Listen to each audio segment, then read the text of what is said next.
স্থানীয় সরকার নির্বাচনে কোনো দলই পার্টিসিপেট করে না, বিএনপিও পার্টিসিপেট করে না, জামাতও করে না, আওয়ামী লীগও করবে না। হ্যাঁ, বিএনপির একজন নেতা করতে পারেন, কিন্তু তিনি ওখানে নির্দলীয় হিসাবে যাবেন। তো নির্দলীয় যে নির্বাচন, আওয়ামী লীগের কোনো কালে কোনো পদে ছিলেন তিনি, যদি ওখানে তো ব্যক্তি হিসাবে যাচ্ছেন, উনি যেখানে আওয়ামী লীগের অমুক পদে যাচ্ছেন না, উনি যদি সেখানে যান এবং আওয়ামী লীগের যে স্লোগান, যে কর্মসূচি, সেগুলো যদি উনি সামনে না আনেন, এটা কেউই আনতে পারবেন না। বিএনপিও যিনি করেন তিনি বিএনপিকে সামনে এনে নির্বাচন করতে পারবেন না। সেটা না করলে তিনি করতে পারেন, কথাটা ছিল সেটা।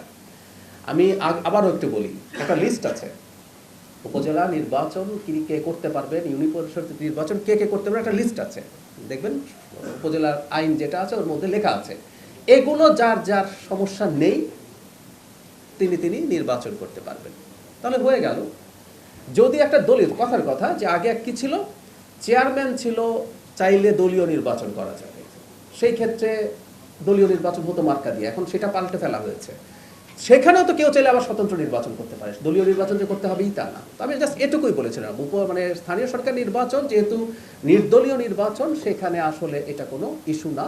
আওয়ামী লীগের লোকজন, আমরা যেভাবে আমাকে প্রশ্ন করা হয়েছিল যে আওয়ামী লীগের যদি, অনেক সময় হয় কি কাউন্টার প্রশ্নগুলো সামনে থাকে না, ফলে অনেকে মিস ইন্টারপ্রিট করেন। আমাকে প্রশ্ন করা হয়েছিল যে আওয়ামী লীগ করতো, আওয়ামী লীগের পদে ছিলেন, তারা নির্বাচন করতে পারবেন কিনা।